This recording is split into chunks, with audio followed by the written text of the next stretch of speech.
सारी सबूतों की बात उन्होंने कही। जयराम विप्लव जी, आप इस चर्चा में शामिल हुए, आप सुन रहे हैं कि जो बातें राहुल गांधी ने जाके विदेशों में कही, क्या वो उस बात को देश में भी कह सकते थे? सड़क से लेकर संसद तक संघर्ष करने के लिए लोकतांत्रिक व्यवस्था है, और कम से कम लोकतंत्र को गाली देना, किस तरह से देखते हैं इसको? निखिल जी, राहुल गांधी विदेश यात्रा पर हो और उसमें विवाद ना हो, ऐसा अब तक देखने को नहीं मिला। और राहुल गांधी की इस यात्रा को लेकर विवाद स्वयं उनकी बयानबाजी से है, उनके कार्यक्रमों में लगे नारों को लेकर के है। और तमाम ऐसे अवसर रहे, चाहे राहुल गांधी जी लंदन गए हो, चाहे राहुल गांधी जी सिंगापुर गए हो, चाहे वो जर्मनी गए हो, वहां जाकर के उन्होंने भारत के विरुद्ध नफरत की अपनी दुकान खुलेआम लोगों के सामने सजा कर रखी। वही काम एक बार दोबारा कर रहे हैं। देखिए, लोकतंत्र की बात, जब राहुल गांधी लोकतंत्र के खात्मे की बात कहते हैं, टाटा बाय बाय की बात कहते हैं, तो मुझे लगता है शायद वो स्वर्गीय इंदिरा गांधी जी के आपातकाल के दौर में पहुंच गए।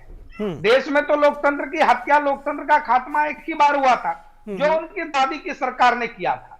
और भारतीय जनसंघ से लेकर के तमाम ऐसे दल उस संघर्ष में शामिल थे, जो आज इनकी गोद में जाकर बैठे हुए हैं। तो राजनीति का ये चरित्र जनता भली भांति देख रही है। लेकिन आज सबसे महत्वपूर्ण सवाल है, इन राजनीतिक विषयों को भी छोड़ देते हैं। चलिए, आपने हमारे सरकार की भी आलोचना कर ली, हमारे प्रधानमंत्री जी के प्रति अमर्यादित बोल बोले, कोई बात नहीं, लेकिन भारत की सांस्कृतिक विरासत पर तो गर्व होना चाहिए था।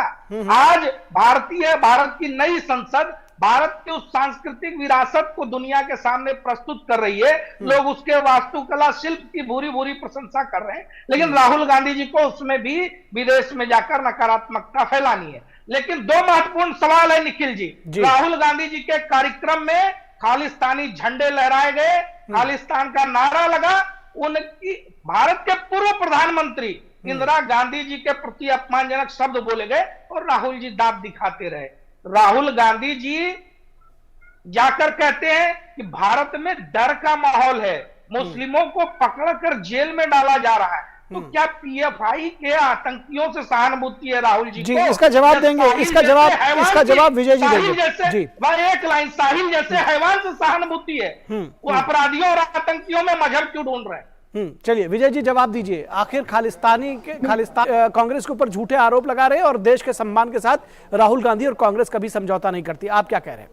निखिल जी, इस डिबेट को जो दर्शक देख रहे होंगे वो स्पष्ट तौर पर इसको समझ रहे होंगे कि कांग्रेस की आईटी सेल कैसे काम करती है। इन्होंने अभी एक झूठा वक्तव्य दिया ऑस्ट्रेलिया के प्राइम मिनिस्टर ने, जो बॉस कहा उसको लेकर के। दूसरी बात इन्होंने कह दी कि वहां छात्रों पर प्रतिबंध लगाया गया। और तीसरी बात, ये बहुत चिल्ला कर बोल रहे थे कि भूखमरी की स्थिति है भारत में। ये जिस हंगर इंडेक्स का हवाला देते हैं, उस हंगर इंडेक्स में पाकिस्तान और श्रीलंका भारत से आगे है। ये तो इनके इंडेक्स की कहानी है, अपने ही देश को नीचा दिखाने के लिए। पता नहीं राहुल गांधी भारत में प्रधानमंत्री बनना चाहते हैं या पाकिस्तान में बनना चाहते हैं? सबसे बड़ा सवाल तो ये है, क्योंकि भारत को नीचा दिखा करके भारत में राजनीति कैसे करेंगे राहुल गांधी? और इसका जवाब जनता 2024 में फिर से इनको देगी। राहुल गांधी का गुब्बारा फिर से फूटेगा। चलिए देखने की बात होगी।